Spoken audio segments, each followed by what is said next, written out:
محترم ناظرین، السلام علیکم ورحمۃ اللہ وبرکاتہ۔ تو لیجیے آپ کی خدمت میں قسط نمبر 3 حاضر ہے۔ تاریخ لکھنے والوں کی شہادت موجود ہے کہ خالد بن ولید اور عمرو بن عاص رضی اللہ تعالیٰ عنہ اکٹھے مدینہ پہنچے اور رسول اکرم صلی اللہ علیہ وسلم کے حضور حاضری دی۔ یہ بتانا ممکن نہیں کہ ان دونوں کو دیکھ کر حضور صلی اللہ علیہ وسلم کو فوری رد عمل کیا تھا۔ حضور صلی اللہ علیہ وسلم کے پاس اگر کچھ لوگ بیٹھے تھے تو ان کے دلوں میں یہ شک ضرور پیدا ہوا ہوگا کہ یہ دونوں اچھی نیت سے نہیں آئے۔ سب جانتے تھے کہ خالد بن ولید نے حضور صلی اللہ علیہ وسلم کے قتل کا عہد کر رکھا تھا۔ اتنا تو ضرور ہی ہوا ہوگا کہ حضور صلی اللہ علیہ وسلم کی مجلس پر سناٹا طاری ہو گیا ہوگا۔ یہ دونوں کوئی عام قسم کے آدمی ہوتے تو اور بات تھی، سب ان دونوں کے متعلق جانتے تھے کہ انہیں اپنے اپنے قبیلے میں کتنی اونچی اور برتر حیثیت حاصل ہے۔ اچھا ہوا خالد بن ولید جلدی بول پڑے اور محفل میں جو کھچاؤ طاری ہو گیا تھا وہ ختم ہو گیا۔ میں آپ کے دستے مبارک پر بیعت کرنے آیا ہوں۔ خالد بن ولید نے رسول اکرم صلی اللہ علیہ وسلم سے کہا، میں دل و جان سے آپ کی رسالت کو تسلیم کرتا ہوں۔ حضور صلی اللہ علیہ وسلم نے خالد بن ولید کی بیعت قبول فرمائی اور انہیں حلقہ بگوش اسلام کر لیا۔ پھر آپ نے عمرو بن عاص کی طرف دیکھا اور مسکرائے۔ عمرو بن عاص سرک کر حضور صلی اللہ علیہ وسلم کے قریب ہو گئے۔ میں بھی آپ کو اللہ کا رسول تسلیم کرتا ہوں، عمرو بن عاص رضی اللہ عنہ نے کہا، لیکن بیعت سے پہلے یہ عرض ضروری سمجھتا ہوں کہ میرے پچھلے گناہ معاف ہو جائیں اور آئندہ محتاط رہوں گا کہ اسلام کے دائرے میں رہوں اور اپنے آپ کو گناہوں سے پاک رکھوں۔ مصر کے مشہور تاریخ نویس محمد حسنین ہیکل مختلف حوالوں سے لکھتے ہیں کہ رسول اکرم صلی اللہ علیہ وسلم نے عمرو بن عاص سے کہا کہ گناہ معاف کرنے والا اللہ ہے، اور جو توبہ کر کے اسلام میں داخل ہو جاتا ہے اس کے پچھلے تمام گناہ اسی طرح دھل جاتے ہیں جس طرح ہجرت سے پچھلی تمام مصیبتیں ختم ہو جاتی ہیں۔ آپ نے عمرو بن عاص سے کہا کہ وہ بیعت کر لیں اور وہ اپنے آپ میں خود ہی تبدیلی محسوس کریں گے۔ اس طرح عمرو بن عاص نے بھی اسلام قبول کر لیا۔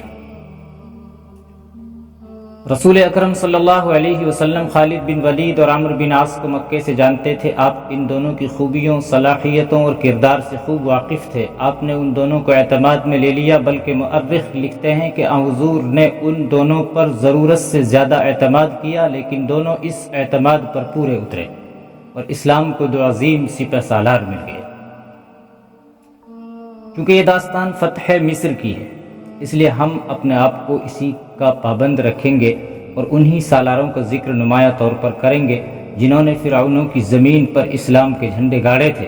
ان سالاروں کے سپہ سالار عمرو بن عاص رضی اللہ تعالیٰ عنہ تھے۔ فتح مصر کا خیال اور عزم عمرو بن عاص کے دماغ میں ہی آیا تھا اور انہوں نے ہی امیر المومنین حضرت عمر کو قائل کیا تھا کہ مصر پر فوج کشی کی جائے۔ امیر المومنین رضامند نہیں ہو رہے تھے اور عمرو بن عاص کی تجاویز کو ٹالتے چلے آ رہے تھے۔ آخر ایک روز وہ قائل ہو ہی گئے۔ یوں معلوم ہوتا تھا جیسے عمرو بن عاص مصر کو سلطنت اسلامیہ میں شامل کرنے کے لیے ہی دنیا میں آئے تھے۔ یہ ساری تفصیلات اس داستان میں تفصیل سے سنائی جائیں گی۔ ان تفصیلات میں کچھ دلچسپ ہیں، کچھ فکر انگیز ہیں، کچھ ولولہ انگیز ہیں، کچھ دردناک بھی ہیں، لیکن جو حقیقت ہمارے سامنے کھل کر آتی ہے وہ قابل غور ہے۔ وہ یہ کہ اللہ جو کام کرنا چاہتا ہے اس کے لیے حالات خود ہی پیدا کر دیتا ہے۔ خالد بن ولید اور عمرو بن عاص کا خود ہی رسول اللہ صلی اللہ علیہ وسلم کے حضور قبول اسلام کے لیے پہنچ جانا کوئی اتفاق نہ تھا۔ اللہ تبارک و تعالیٰ نے اسلام کو دو تاریخ ساز اور عظیم سپہ سالار عطا کرنے تھے۔ ان کے ہاتھوں رومیوں کی طاقت کو فنا کروانا تھا اور پھر عمرو بن عاص کے ہاتھوں مصر کو سلطنت اسلامیہ میں شامل کرنا تھا۔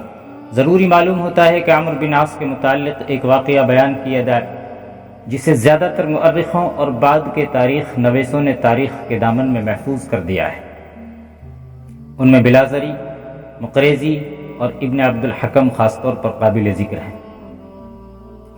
واقعہ یوں ہے کہ عمرو بن عاص تجارت اور سیاحت کے سلسلے میں عراق، شام، فلسطین اور مصر تک جایا کرتے تھے۔ یہ ان کے قبول اسلام سے بہت پہلے کا واقعہ ہے۔ ایک بار عمرو بن عاص چند ایک اہل قریش کے ساتھ تجارت کے سلسلے میں بیت المقدس گئے۔ انہیں وہاں بہت دن رکنا تھا اور انہوں نے شہر کے باہر ایک کھلی جگہ ڈیرے ڈال رکھے تھے۔ ان کے ساتھیوں میں سے ایک آدمی ہر روز اونٹوں کو چرانے کے لیے قریب ہی جنگل میں لے جایا کرتا تھا۔ ایک روز اونٹوں کو چرنے چگنے کے لیے لے جانے کی باری عمرو بن عاص کی تھی، جن کا پچھلا پہر تھا، اور وہ اونٹوں کو کھول کر لے گئے اور ایک پہاڑی کے دامن میں لے جا کر کھلا چھوڑ دیا۔ وہاں گھاس اور جھاڑیوں کی بہتات تھی اور درخت ہرے بھرے تھے۔ موسم گرمیوں کا تھا اور ان دنوں گرمی انتہا کو پہنچی ہوئی تھی۔ انہوں نے دیکھا کہ ایک آدمی پہاڑی سے اتر رہا ہے۔ اس کے اترنے کا انداز بتا رہا تھا کہ اس کی ٹانگیں لڑکھڑا رہی ہیں اور کسی بھی قدم پر وہ گر پڑے گا اور لڑھکتا ہوا نیچے آئے گا اور شاید زندہ ہی نہ رہے۔ عمرو بن عاص ایک درخت کے نیچے بیٹھے تھے اور اس آدمی کو بڑی غور سے دیکھ رہے تھے۔ وہ آدمی پہاڑی سے تو اتر آیا لیکن اس سے چلا نہیں جا رہا تھا۔ کبھی وہ اپنے دونوں ہاتھ اپنے گلے پر رکھ لیتا اور کبھی وہ رکتا اور اپنے آپ کو سنبھالنے کی کوشش کرتا تھا۔ وہ قدم گھسیٹتا، ڈولتا اور جھولتا عمرو بن عاص تک پہنچ گیا اور ان کے سامنے گر پڑا۔ پانی۔ اس آدمی کے منہ سے سسکی سی نکلی، پانی، مر جاؤں گا۔ عمرو بن عاص کے پاس پانی کا چھوٹا سا مشکیزہ بھرا ہوا تھا۔ گرمی اتنی تھی کہ تھوڑی تھوڑی دیر بعد پیاس لگتی تھی اور حلق میں کانٹے چبھنے لگتے تھے۔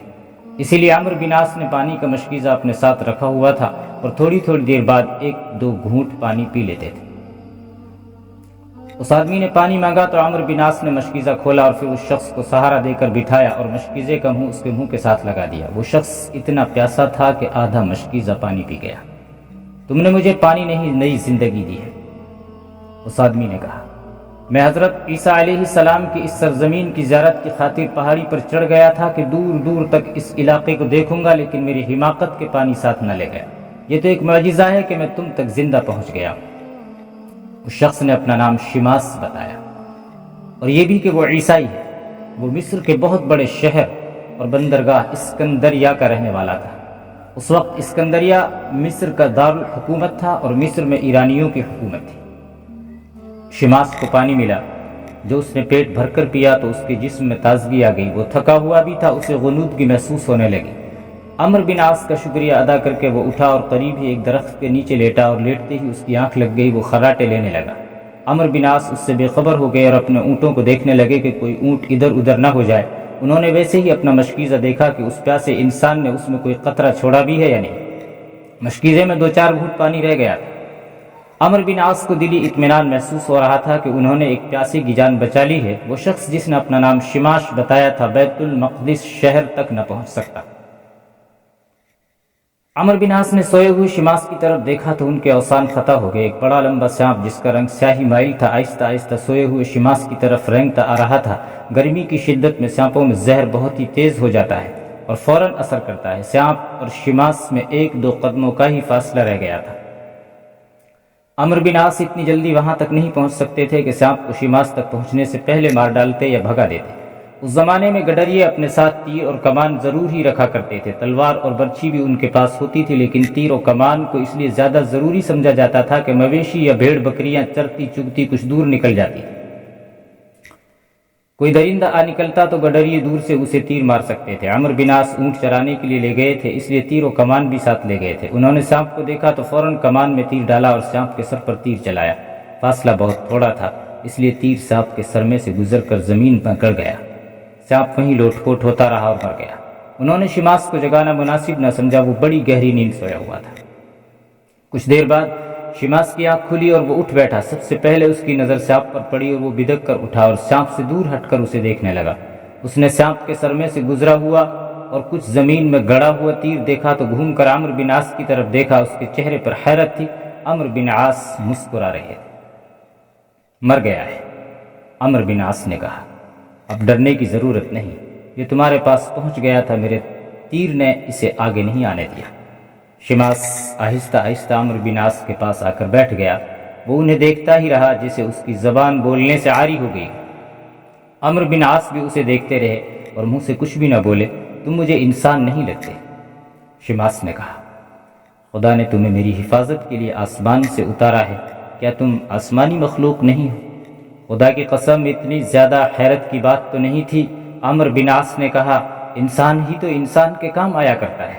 میں آسمان سے نہیں اترا، مکہ سے بغرض تجارت آیا ہوں اور میں قبیلہ قریش کا آدمی ہوں۔